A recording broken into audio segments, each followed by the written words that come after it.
요나는 바다에 던져졌습니다. 그리고 물고기 뱃속에 들어가게 되었습니다. 그러나 요나의 인생이 거기서 끝난 것이 아닙니다. 우리가 참으로 중요한 것을 깨닫는 것이 있다면 죽음은 끝납니다. 그러나 살아있다면 길이 있습니다. 살아있다면 길이 있어요. 요나는 거기서 인생이 끝난 것이 아니고 다시 길을 찾았습니다. 그 길은 다른 길이 없습니다. 유일한 길은 주님을 찾는 길이에요. 여러분, 오늘 우리들도 여러 개 곳에서 길이 있는 것 같지만 우리의 길은 유일하게 주님밖에 없는 줄 믿습니다. 주님을 찾으시기를 주의로 축복합니다. 요나서 2장 2절 말씀 보겠습니다. 이르되 내가 받는 고난으로 말미암아 여호와께 불러 아래 싹었더니 주께서 내게 대답하셨고 내가 소울의 뱃속에서 부르셨더니 주께서 내 음성을 들으셨나이다. 아멘. 내가 받는 고난으로 말미암아 여호와께 불러 아뢰었더니 여호와께 불러 아뢰었더니 여호와 앞에 나 기도했는데 왜 그렇게 기도했느냐? 내가 받는 무엇으로 말미암아? 고난으로 말미암아. 내가 받는 고난 때문에 내가 하나님 앞에 지금 나아가게 되었습니다. 이렇게 고백하고 있습니다. 고난이 기도 자리로 이끌었다는 것입니다. 여러분, 고난을 받을 때 보면 성도인지 아닌지가 분별이 됩니다. 고난을 받을 때 보면 가짜인지 진짜인지가 드러나게 됩니다. 그럼 가짜는 고난을 받을 때 원망합니다. 불평합니다. 내게 왜 이런 고난을 줘? 불평합니다. 그리고 가짜는 의심합니다. 하나님 없는 거 아니야? 그렇게 의심합니다. 가짜는 떠납니다. 하나님을 떠나버려요. 고난 때문에. 그러나 진짜는 고난으로 말미암아 하나님을 더 찾습니다. 고난으로 말미암아 더 하나님을 찾아서 하나님 앞에 와서 부르짖습니다. 주님을 찾는 것입니다. 여러분, 고난은 위장된 복입니다. 하나님을 찾게 하는 복입니다. 그래서 고난으로 인해서 하나님을 더 찾고 하나님의 사람으로 나아가게 되는 것입니다. 여러분, 요나가 수월의 뱃속에서 부르짖었더니 그랬죠. 지옥 같은 그곳에서 부르짖었습니다. 여러분, 요나에게 지금 그 상황이 되어서 다시스라는 그 좋은 휴양지가 무슨 의미가 있습니까? 여러분, 올 여름에도 우리가 휴가도 가고 여러 가지 삶이 있는데 우리가 여러 가지 삶들이 이런 지경에 처하면 그런 모든 것들이 무슨 의미가 있습니까? 다시스가 요나에게 무슨 의미가 있고 많은 돈이 무슨 의미가 있고 왕궁이 무슨 의미가 있고 민족주의가 무슨 의미가 있고 내 철학과 내 사상과 내 모든 주장이 무슨 의미가 있습니까? 아무 의미가 없어요. 이병철 회장이 마지막에 암이 걸려가지고 너무 아프고 힘들 때 그런 말을 했다고 그러지 않았습니까? 나에게 누군가 와서 1년만 아프게 1년만 더 연장시켜준다면 내 재산의 반을 떼어서 주겠다. 생사 직전에 가니까 그 많은 재산이 무슨 의미가 있냐 이게요. 오로지 고난 가운데 의미 있는 것은 주님밖에 없어요. 다른 게 의미가 있는 건 주님밖에 의미가 없다. 그래서 우리가 고난을 받음으로써 내 믿음으로 말미암아 내가 불순물이 다 빠져나가고 정금같이 나오리라. 정금같이 주님을 믿는 믿음으로 나오게 되는 것입니다. 제가 몇 년 전에 목회를 하는데도 너무 힘들어서 하나님 앞에 가서 이렇게 기도를 했습니다. 하나님, 옛날에는 개척을 하면 어떤 밭에 가가지고 천막만 쳐놔도 성도들이 오고 예배 드리고 말씀 듣겠다고 찾아온다고 그랬는데 요즘은 이렇게 복음을 전해도 방해하고 반대하고 한국에서도 안티세력들도 많이 생기고 전도하는 여건이 좋지 않고 너무 힘든 이런 상황입니다. 하나님, 이 상황을 어찌해요? 그렇게 하나님 앞에 가서 호소를 했더니 하나님이 말씀하세요. 언제는 안 힘들 때가 있었냐. 지금보다도 더 힘들 때가 많았다. 그렇게 하면. 여러분, 우리가 초대교회 때는 목숨을 걸고 복음을 전했어요. 복음을 전하면 죽어요. 오늘날도 복음을 전하다가 죽을 나라들이 너무너무 많습니다. 복음을 믿으면 집안에 쫓겨납니다. 돌팔매질을 당합니다. 그런 나라들이 있어요. 여러분, 우리의 선조들 때 처음에 선교사의 복음을 받아들였을 때 그분들이 얼마나 어려웠습니까? 나라가 일본에 먹혔습니다. 36년간 지배를 당했는데 그래 독립하겠다고 우리 기독교인들이 제가 3.1절 특집 때 설교했지 않습니까? 우리 기독교인들이 주도적으로 나와서 3.1 만세운동을 벌였는데 더욱더 악랄하게 일본은 우리를 더 수탈해가고 더 힘든 과정을 겪었어요. 끝나지 않을 것 같은 그런 일제시대를 겪으면서 우리 믿음의 선조들은 다른 게 할 수 있는 게 없었습니다. 오로지 기도, 부르짖음. 하나님 이 나라의 고난으로 말미암아 하나님 앞에 나아가옵니다. 하나님 이 나라 이 민족을 위해서 기도합니다. 그래서 우리 믿음의 선조들은 초창기부터 이 고난 때문에 구국 기도회를 많이 했어요. 나라를 위한 기도를 많이 했어요. 그랬더니 하나님께서 갑자기 이 나라를 해방시켜 주셨습니다. 그리고 그것이 끝이 아니었어요. 남북이 분단이 되고 이북에 있는 기독교인들은 많이 이 월남을 해서 남한에 내려서 빈손으로 시작하게 되었습니다. 그리고 전쟁이 일어났어요. 6.25 전쟁 때문에 얼마나 이 나라가 폐허가 되었습니까? 먹고 살기 위해서 몸부림쳐야만 했습니다.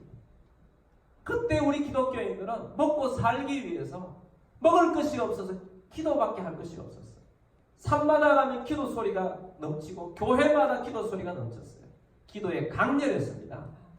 고난 때문에 우리의 선조들은 믿음의 기도를 드렸고 강렬한 기도를 드렸던 것입니다. 여러분, 고난은 우리 믿음의 사람들에게 하나님을 찾도록 하는 위장된 복이에요. 여러분, 우리가 이 고난 때문에 주님을 찾고 찾는 것입니다. 여러분, 고난이 있습니까? 고난 중에 주님을 찾기를 바랍니다. 옛날에는 믿지 않는 가정에서 한 사람이 믿으려고 하면 얼마나 많은 핍박이 있었는지 모릅니다. 대부분이 부인들이 먼저 믿어요.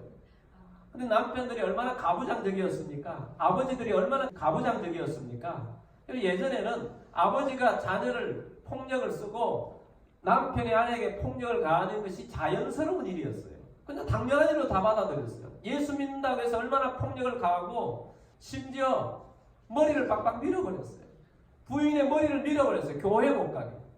근데 그때의 부인들은 남편에게 바라보지 않고 주님을 바라보면서 수건으로 머리를 쓰고 교회 와서 그래도 기도했다고. 교회 간다고 자녀의 성경책을 찢어버리고 발로 밟고 그랬던 시절이 있었습니다. 그래도 주님을 찾고 주님 앞에 기도했었어요. 금식했었어요. 그래서 가정 복음화를 이루면서 나와왔던 게 이 땅에 신앙하는 모습이었던 것입니다.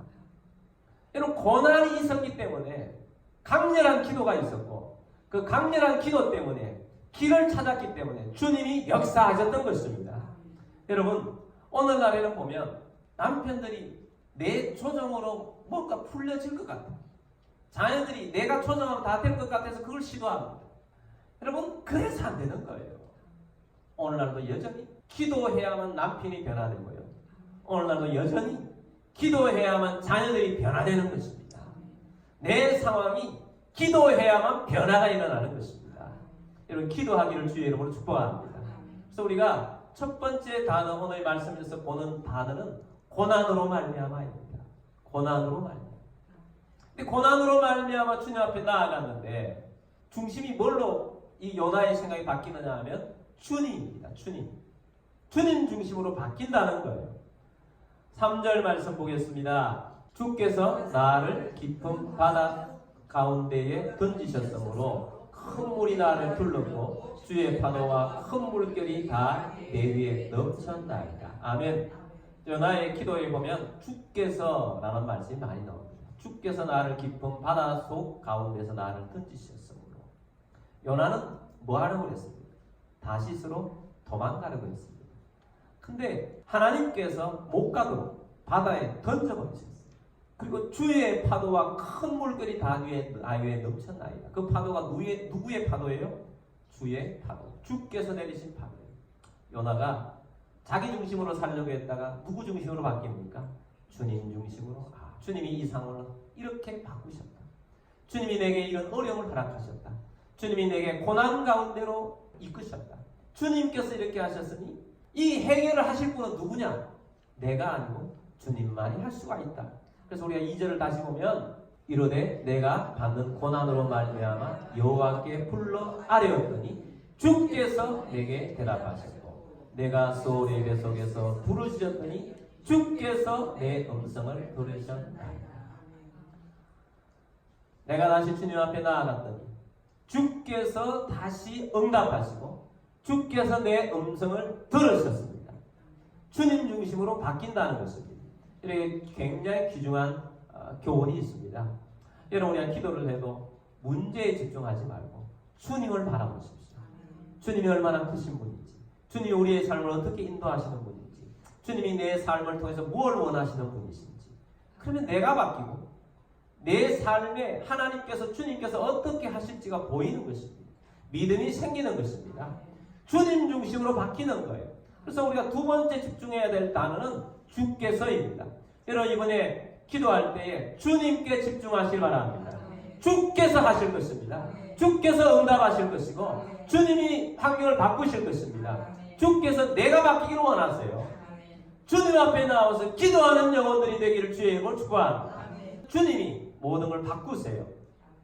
그러면 주님 앞에 나아갈 수 있는 마음인데 4절 말씀 보도록 하겠습니다. 4절, 내가 말하기를 내가 주의 목전에서 쫓겨났을지라도 다시 주의 성전을 바라보겠다 하였나이다. 여기 중요한 단어 하나가 나옵니다. 세 번째 집중할 단어는 다시입니다. 다시.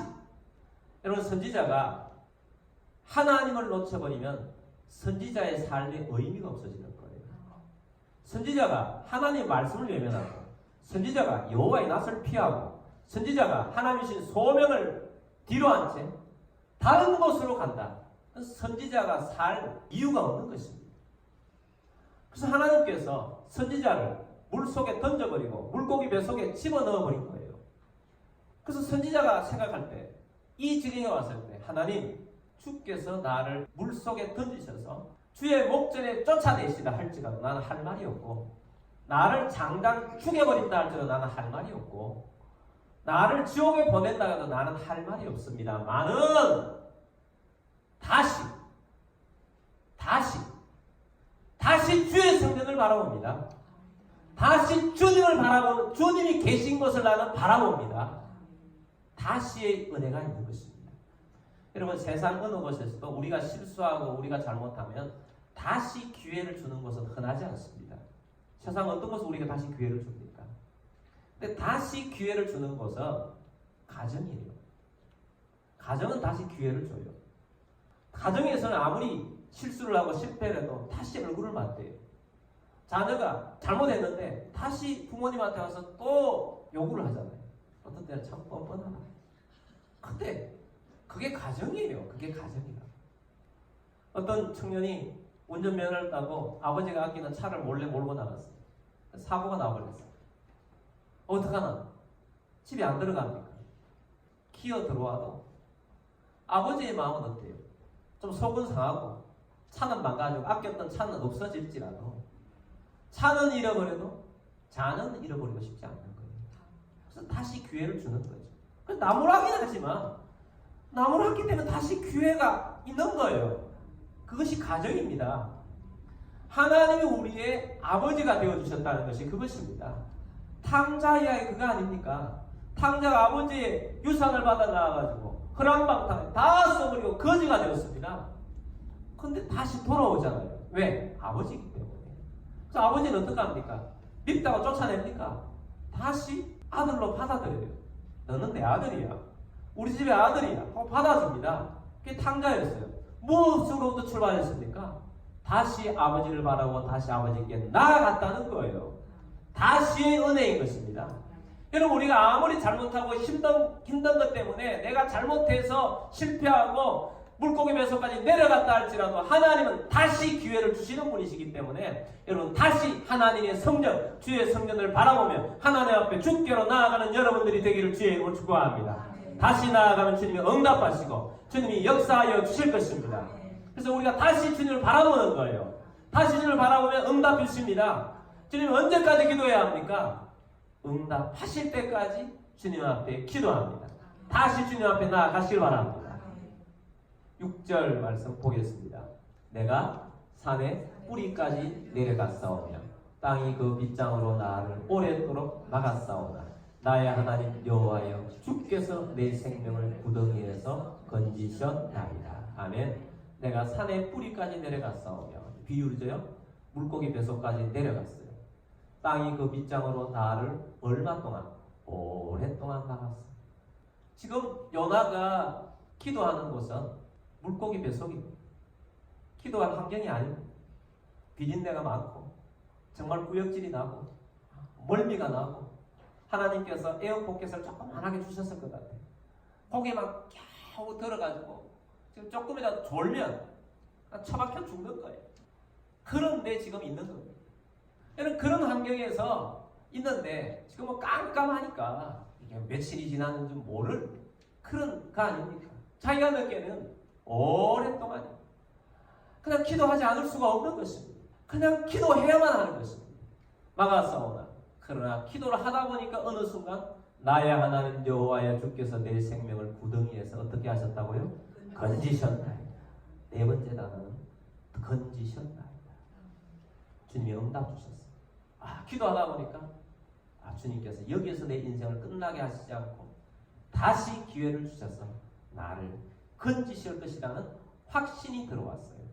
여러분 기도 응답이라는 것은 내가 기도해서 오늘 집 밖을 나갔을 때 문제가 완전히 해결되어 버리는 것이 응답이라기보다 그 전에 먼저 내 마음속에 주께서 영으로 됐구나 하는 그런 응답을 주세요. 내 마음속에 건지셨다. 물고기 뱃속에 있지만 아무 희망이 없잖아요. 환경은 그대로예요. 점점 힘이 빠져서 3일 동안 지금 잠도 못 자고 지금 겨우 숨만 지금 쉬면서 그러고 있는데 얼마나 힘 빠집니까? 그래서 주님이 뭘 하셨어요? 응답을 주셔서 건지셨나이다. 건지셨나이다. 주님 앞에 나아가서 우리가 기도할 때 언제까지 기도합니까? 이런 응답이 올 때까지 기도하는 것입니다. 예를 들면 이런 것입니다. 집을 이사를 가야 하는데 갈 곳은 없고 한 2주 남았다. 얼마나 급합니까? 보통 한 달 정도는 최소한 남아야 되는데 2주 남았다. 그럼 하나님 앞에서 기도합니다. 하나님 막 기도를 하는데 뭐 갈지 부동산에서 와서 전화가 온다든지 그런 게 아니고 그냥 하나님 앞에 기도하는데 마음속에 하나님이 주시겠구나. 갈 집을 주시겠구나. 그 마음이 먼저 생긴다는 거예요.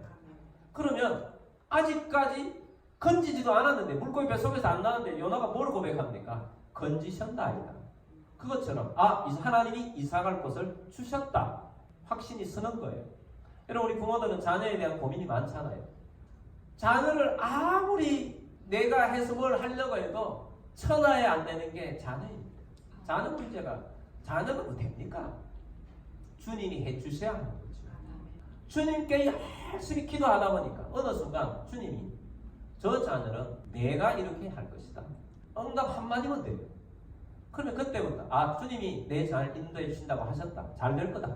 끝나는 거예요. 주님이 하셨기 때문에 주님이 인도해 주실 것이다. 주님께서 그렇게 하신다고요. 여러분 기도하실 바랍니다. 주님 마음속에 그런 확신을 주실 때까지. 그렇게 기도하시고 주님 앞에 나아가시면 주님이 건지셨나이다. 걱정하지 말고 염려하지 말고 문제 바라보지 마시고 주님을 바라보십시오. 여러분 우리가 좋을 때 기도하면 얼마나 좋습니까? 여러분 요나가 왕궁에서 기도할 자리가 얼마나 많아요.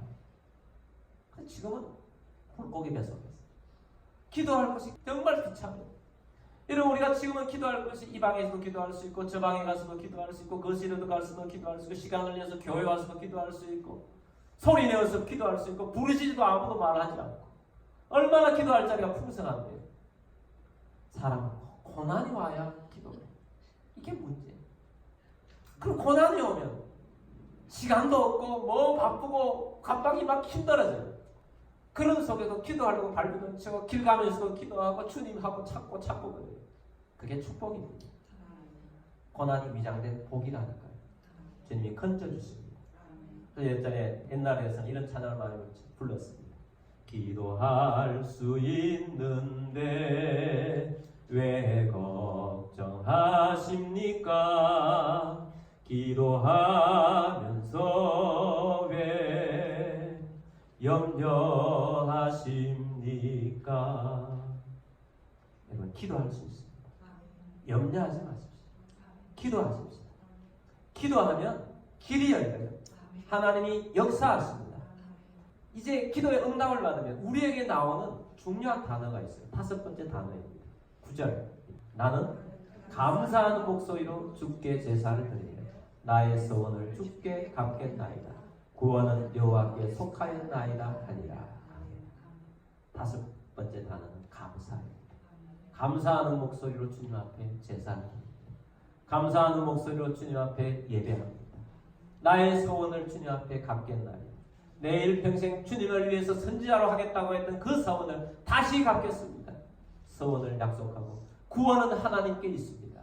구원은 여호와께 속하였나이다 고백하는 거예요. 감사하는 거죠. 응답만 받아도 기뻐하고 즐거워합니다. 하박국 선지자가 노래한 찬양이 있어요. 그 찬양을 보면 정말 기가 막힙니다. 무화과 나뭇잎이 마르고 포도 열매가 없으며 감람나무 열매가 그치고 논밭에 식물이 없습니다. 우리 젊었을 때 우리 청년부에서 이거 참 많이 불렀는데 저는 정말 부르기 싫었습니다. 무화과 나뭇잎이 마르고 포도 열매도 없고 감람나무도 그치고 논밭에 식물이 없는데 뭘 기뻐해? 뭘 감사해? 근데 지금은 부를 수 있어요. 아무것도 없어요. 응답을 받았다. 하박국 선지자가 이런 고백을 하나님 앞에 드린 것은 하박국 선지자 너무 고난 가운데 하나님 앞에 나아갔어요. 민족의 고난. 하나님, 우리 민족이 하나님 믿는 민족 아닙니까? 근데 왜 이렇게 어렵고 힘듭니까? 왜 민족이 이렇게 가난하고 외세의 침해를 받으면 이렇게 고통 가운데 삽니까? 하나님, 우리가 하나님 믿는데 왜 이렇습니까? 하나님 앞에 나와서 기도를 했더니 하나님 응답을 주셨어요. 내가 너희 가운데 없는 게 아니고 너희가 죄 때문에 지금 고난을 받고 있는 거야. 내가 너희에게 막대기로 너희에게 지금 치고 있는 건데 이 고난의 기간이 지나고 너희가 회개하고 돌이키면 너희에게 부흥의 길이 열리게 해줄 것이다. 너희에게 은혜의 길이 열릴 것이다. 하나님이 그런 은혜의 약속을 주셨어요. 그 응답을 받고 보니까 이전까지 그 고난하고 무거웠던 마음이 다 지나가고 이런 고백을 드리는 것입니다. 그래서 이 찬양을 드리는 거예요. 무화과 나뭇잎이 마르고 포도 열매가 없으며 감람나무 열매 그치고 논밭에 식물이 없어도 우리의 양떼가 없으며 외양간 송아지 없어도 난 여호와로 즐거워하리 난 여호와로 즐거워하리 난 구원의 하나님을 인해 기뻐하리라. 아멘. 주님 앞에 감사가 있고 주님 앞에 기쁨을 올려드린 게 있고 주님 앞에 찬송이 있고 구원은 주님께 있습니다. 응답은 주님께 있습니다. 주님을 바라봅시다. 주님이 역사하실 것입니다. 여러분 고민하지 마시고 염려하지 마시고 다른 길을 찾으려고 하지 마시고 먼저 주님을 찾으십시오. 주께서 응답하여 주실 것입니다. 주님께서 역사하실 것입니다. 여러분 우리의 문제는 주님이 해결해 주십니다. 주님이 해결해 주시기 때문에 주님을 바라보면서 열정적으로 기도하는 우리 모두가 되기를 주의 이름으로 축복합니다.